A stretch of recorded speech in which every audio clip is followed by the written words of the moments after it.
को स्टार्ट करने जा रहा हूँ, जिसमें 10 लेजेंडरी सोर्स और एक लड़के लू यांग की कहानी दिखाई गई है, जो फेंग फैमिली का एक राजकुमार था। पर उसकी मां के मरने के बाद उसे अपने ही परिवार में एक नौकर बना दिया गया, लेकिन वहाँ ट्रेनिंग करेगा और उन लोगों से बदला लेगा जिन्होंने उसकी मॉम के साथ बुरा बर्ताव किया था। उम्मीद करता हूँ कि आपको ये सीरीज बहुत पसंद आएगी। इस सीरीज के डेली एपिसोड आएंगे, इसीलिए आप इस चैनल को सब्सक्राइब कर लेना। इस कहानी की शुरुआत में हमें एक नरेशन वॉइस बताती है कि सॉर्ड डोमेन की धरती में सॉर्ड एनर्जी पूरी दुनिया में फैली हुई है, जिस वजह से इस जगह को सॉर्ड्समैन की जन्नत भी कहा जाता है। इस कॉन्टिनेंट में 7 सॉर्ड रियल में है, जिनके नाम sword mind, sword body, sword soul, sword palace, sword wheel, sword art और सॉर्ड डोमेन है। मार्शल आर्टिस्ट जो सॉर्ड आर्ट की प्रैक्टिस करते हैं, वो सॉर्ड रियल्म के सभी 7 रियल्म को पार करके इमोर्टल बन सकते हैं। इस सॉर्ड डोमेन की दुनिया में 10 लेजेंडरी सॉर्ड मौजूद है, जिनके नाम रेनबो,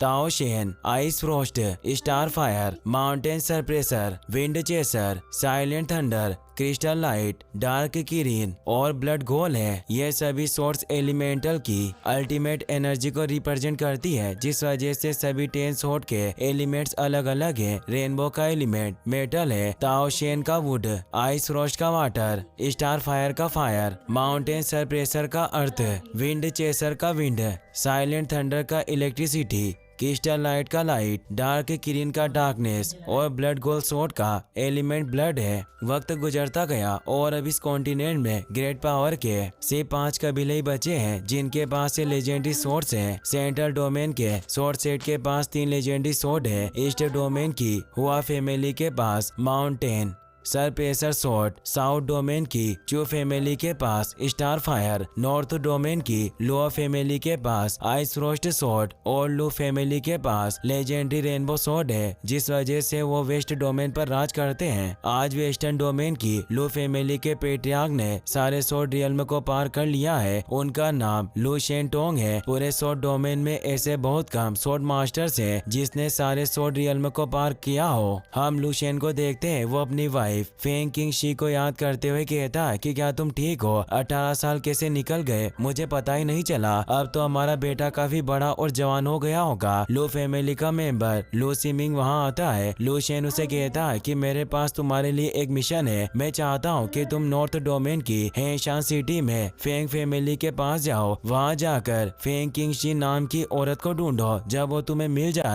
तो उसे और उसके बच्चे को हमारी ज्वांतियान सिटी में लेकर आओ। ये सुनकर सिमिंग किसी सोच में पड़ जाता है। लू शेन उसे कहता है कि तुम्हें ज्यादा सोचने की जरूरत नहीं है। फेंग किंगशी मेरी वाइफ है और उसका बेटा मेरा खून है, इसीलिए उन दोनों को सुरक्षित यहाँ वापस लेकर आओ, भले ही इसमें तुम्हारी जान क्यों न चली जाए। लू शेन सिमिंग को एक जेट पेंडेंट देता है। वो कहता है कि जब तुम उसे ये पेंडेंट दिखाओगे तभी वो तुम्हारे ऊपर भरोसा करेगी। फिर हम हेशान सिटी में लू यांग को देखते हैं, जो फेंग किंगशी और लू शेन का बेटा होता है। वो वहाँ झाड़ू लगा रहा था। वहाँ एक मास्टर कुछ स्टूडेंट्स को सोर्ड्स के बारे में बता रहा था। उन्हें देखकर लू यांग को अपने बचपन की याद आती है। वो खेलने के लिए कुछ लोगों के पास जाता है, पर वो उसकी तरफ देखते भी नहीं, जिससे लू यांग उदास हो जाता है और रोने लगता है। वो अपनी मॉम किंगशी के पास जाता है। वो पूछता है कि मेरा सरनेम फेंग की जगह लू क्यों है। ये कहते ही लू यांग बेहोश हो जाता है। किंगशी उसे रूम में लेकर जाती है। डॉक्टर ने उसका इलाज किया, पर फिर भी उसे होश नहीं आता। किंगशी से दुखी हुई रोने लगती है। किंगशी के डैड फेंग सी युआन कहते हैं कि तुम फिक्र मत करो, लू यांग को ठीक करने के लिए मैं डेविल मिस्ट फॉरेस्ट में जाकर इसके लिए मेडिसिन ढूंढ कर लाऊंगा। किंगशी कहती है कि आप फेंग फैमिली के लीडर हैं, अगर आप इस तरह चले गए तो हमारी फैमिली का क्या होगा। सी युआन कहते हैं कि मुझे अपने पोते से ज्यादा लीडर की पोजीशन प्यारी नहीं है। मैं अपने पोते को बचाने की पूरी कोशिश करूंगा। किंगशी उन्हें रोकने की कोशिश करती है, पर वो उसकी बात नहीं सुनते और वहाँ से चले जाते हैं। सी युआन समर सीजन में मेडिसिन ढूंढने के लिए गए थे।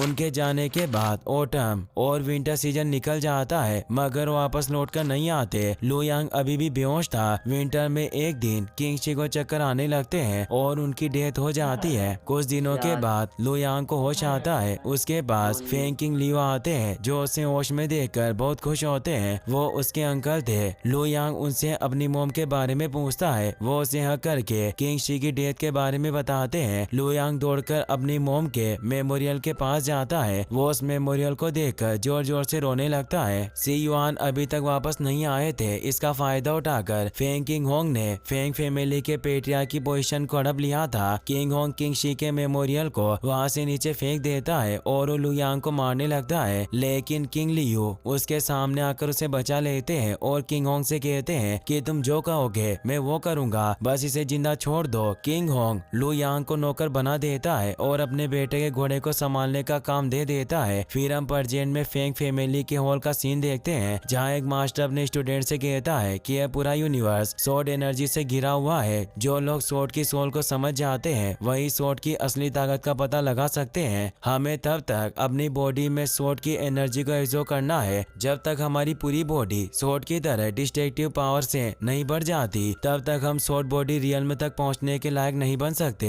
अगर तुम 18 साल की उम्र से पहले सोर्ड बॉडी रियल में पहुंच जाते हो तो तुम्हें इस ग्राउंड में आकर प्रैक्टिस करने की कोई जरूरत नहीं है, क्योंकि उसके बाद तुम्हें फैमिली की मार्शल आर्ट्स टेक्निक दी जाएगी। उसके बाद से तुम्हें मार्शल आर्ट्स के अलावा किसी दूसरी चीज की ट्रेनिंग करने की जरूरत नहीं है। तुम सिर्फ मार्शल आर्ट्स की हार्ड ट्रेनिंग करके अगले सोर्ड रियल में पहुंच सकते हो। इससे सारे स्टूडेंट्स खुश होते हैं। एक स्टूडेंट नेक्स्ट रियल के बारे में पूछता है। मास्टर बताता है कि थर्ड सोर्ड रियल का नाम सोर्ड सोल रियल है। अगर तुम उस रियल में पहुंच जाते हो तो तुम सोर्ड की सोल को जगाने के लायक बन जाते हो। उसकी मदद से तुम दुश्मन के सोर्ड सोल अटैक से बच सकते हो। इससे सारे स्टूडेंट्स खुश होते हैं। मास्टर कहता है कि मैं अभी तक इस रियल में नहीं पहुंचा हूँ, लेकिन हमारी फेंग फैमिली के सभी एल्डर्स ने सोर्ड सोल रियल में महारत हासिल कर ली है। अब तुम हमारी फेंग फैमिली का फ्यूचर हो और मुझे पूरा भरोसा है कि एक दिन तुम सब भी सोर्ड सोल रियल में जरूर पहुंचोगे। ये सब बातें लू यांग भी सुन रहा था। उसे कुछ वक्त पहले की बात याद आती है जब वो अपनी शॉट प्रैक्टिस कर रहा था। किंग लियू कहता है कि जो व्यक्ति तेजी से आगे बढ़ता है उस पर बहुत अटैक होते हैं, इसीलिए फेंग फैमिली में किसी को पता मत चलने देना कि तुम शॉर्ट बॉडी रियल में पहुंच गए हो, वरना तुम्हारी जान खतरे में पड़ सकती है। दरअसल फेंग फैमिली में किंग कियू और उनकी बेटी फेंग ली जियान को छोड़कर किसी को पता नहीं था कि लू यांग शॉर्ट प्रैक्टिस करता है, क्योंकि किंग होंग ने उसे नौकर बना रखा था और वो नहीं चाहता था कि लू यांग एक शॉर्ट मास्टर बने, क्योंकि उसे डर लगता है कि अगर आगे जाकर लू यांग एक अच्छा शॉर्ट मास्टर बन गया तो अपनी मोम की बेइज्जती का बदला लेगा और किंग होंग को मार देगा। ये सब बातें याद करके लू यांग कहता है कि जिस तेजी से मेरी शॉर्ट प्रैक्टिस चल रही है मुझे सोल शॉर्ट रियल में पहुंचने में ज्यादा वक्त नहीं लगेगा। इसके बाद मेरे इतने सालों की मेहनत सफल हो जाएगी। फिर हम किंग होंग के दूसरे बेटे को देखते हैं। उसका नाम फेंग ली चू था। कुछ स्टूडेंट्स उसकी तारीफ कर रहे थे क्योंकि वो शॉर्ट बॉडी रियल में पहुंच गया था। वो कहते हैं कि सेकंड यंग मास्टर अभी सिर्फ 17 साल के हैं और उन्होंने अभी ही शॉर्ट बॉडी रियल में महारत हासिल कर ली है। अपनी तारीफ सुनकर लीचू बहुत खुश होता है। ये सब बातें सुनकर लू यांग सोचता है कि रोज सुबह एक टीचर लीचू को ट्रेनिंग देता है और दोपहर को किंग होंग उसे शॉर्ट के बारे में सिखाता है। इसके अलावा उसे रात में हाई क्वालिटी का टॉनिक पीने के लिए दिया जाता है। वो 17 की उम्र में सिर्फ शॉर्ट बॉडी रियल में महारत हासिल कर पाया, फिर भी ये बेवकूफ उसकी इतनी तारीफ कर रहे हैं। अगर मुझे ये सब चीजें मिल जाती है तो मैं बहुत आगे निकल गया होता। लू यांग ये सब बातें सोच रहा था,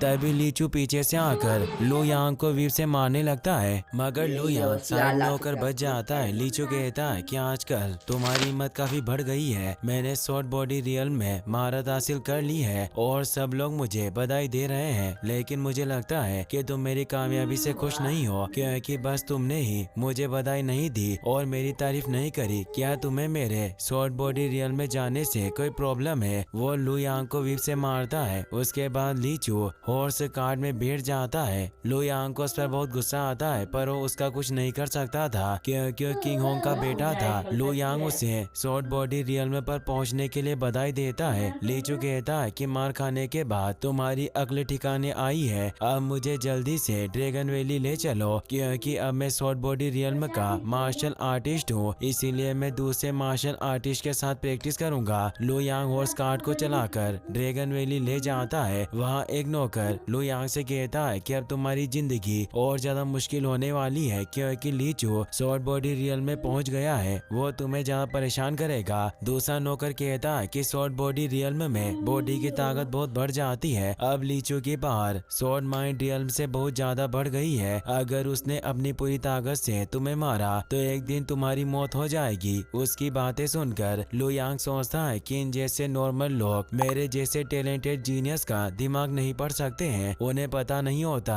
कि हम अपनी किस्मत के बारे में नहीं सोचते हैं। इन लोगों को सिर्फ दूसरों का मजाक उड़ाना आता है क्योंकि इन्हें मेरी असलियत नहीं पता है। लेकिन अगर इन्हें मेरे बारे में पता चल गया तो ये मेरे सामने खड़े भी नहीं रह पाएंगे। लीचू अपनी बहन के पास जाता है, उसका नाम फेंग लीजू था। वो उसे बताता है कि मैंने स्वॉर्ड बॉडी रियल्म में महारत हासिल कर ली है। लीचू कहती है कि यह बहुत अच्छी बात है, तुमने हमारे पिता का नाम रोशन कर दिया। लीचू फेंग ली जियान से कहता है कि अब मैं भी स्वॉर्ड बॉडी रियल में पहुंच गया हूँ, तो तुम मुझे इस तरह क्यों देख रही हो जैसे मैं कोई कमजोर हूँ। ली जियान कहती है कि तुम फेंग फैमिली के सेकंड यंग मास्टर हो, मैं तुम्हें कमजोर कैसे समझ सकती हूँ। इसके अलावा तुम 17 साल की उम्र में स्वॉर्ड बॉडी रियल में पहुंच गए, ये काफी अच्छी बात है। लेकिन लीचू को लग रहा था कि वो उसे ताना मार रही है। वो कहता है कि तुमने मुझसे सिर्फ 1 महीने पहले स्वॉर्ड बॉडी रियल में महारत हासिल की है, तो इतना घमंड करने की जरूरत नहीं है। ली जियान कहती है कि क्या तुम भूल गए कि मैं तुमसे 1 साल छोटी हूँ। इस हिसाब से मैंने तुमसे 1 साल और 1 महीने पहले स्वॉर्ड बॉडी रियल्म में महारत हासिल कर ली। लीचू कहता है कि इससे कोई फर्क नहीं पड़ता।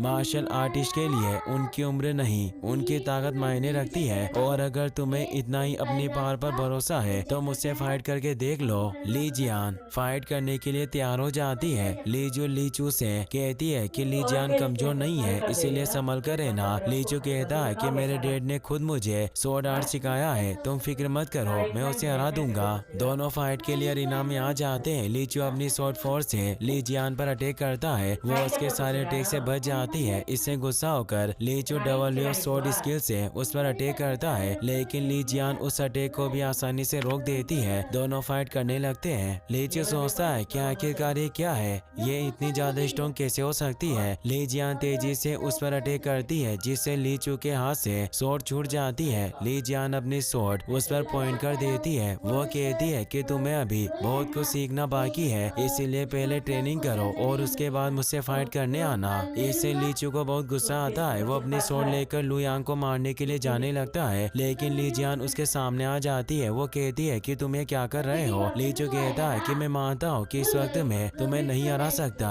लेकिन मैं लू यांग को आसानी से हरा सकता हूँ, इसीलिए मैं अपना गुस्सा उस पर निकालने जा रहा हूँ क्योंकि उसने मुझे बधाई नहीं दी थी। अब मैं उसे स्वॉर्ड बॉडी रियल्म की असली पावर दिखाऊंगा। वैसे भी वो मेरा नौकर है और मैं उसके साथ कुछ भी कर सकता हूँ, उसकी जिंदगी से मुझे कोई फर्क नहीं पड़ता। इससे ली जियान को बहुत गुस्सा आता है। वो लीजू से कहती है कि तुम अपने भाई को रोक क्यों नहीं रही हो, वो उसे जान से मार देगा। लीजू कहती है कि लू यांग मेरे थर्ड ब्रदर का नौकर है, वो जो चाहे उसके साथ कर सकता है, मैं उसे नहीं रोक सकती। वो लीचू से कहती है कि तुम जो चाहे वो लू यांग के साथ कर सकते हो, लेकिन सिर्फ उसे जान से मत मारना वरना मुसीबत में पड़ सकते हैं। लीचू कहता है कि तुम फिक्र मत करो, मैं उसे जान से नहीं मारूंगा, ज्यादा से ज्यादा मैं उसे अपंग बना दूंगा। लीचू उसे मारने के लिए जाने लगता है तो ली जियान लू यांग को वहाँ से भागने के लिए कहती है, लेकिन वो वहाँ से नहीं जाता। वो सोचता है कि मैं अपनी इस ताकत के साथ फेंग फैमिली का सामना नहीं कर सकता हूँ। अगर मैं यहाँ से भाग भी गया तो ये लोग मुझे ढूंढकर बहुत मारेंगे। वैसे भी मैं पहले से स्वॉर्ड बॉडी रियल्म में हूँ, मैं इस बेवकूफ के कुछ हमलों को सहन कर लेता हूँ, इसके अटैक से मुझे ज्यादा फर्क नहीं पड़ेगा। लीचू लू यांग को लात मारकर दूर गिरा देता है। यह देखकर दूसरे नौकर हंसने लगते हैं। लीचू ली जियान से कहता है कि ध्यान से इसकी तरफ देखो, तुमने मुझे कमजोर समझा, अब मैं इसे मारकर इस बात का बदला लूंगा।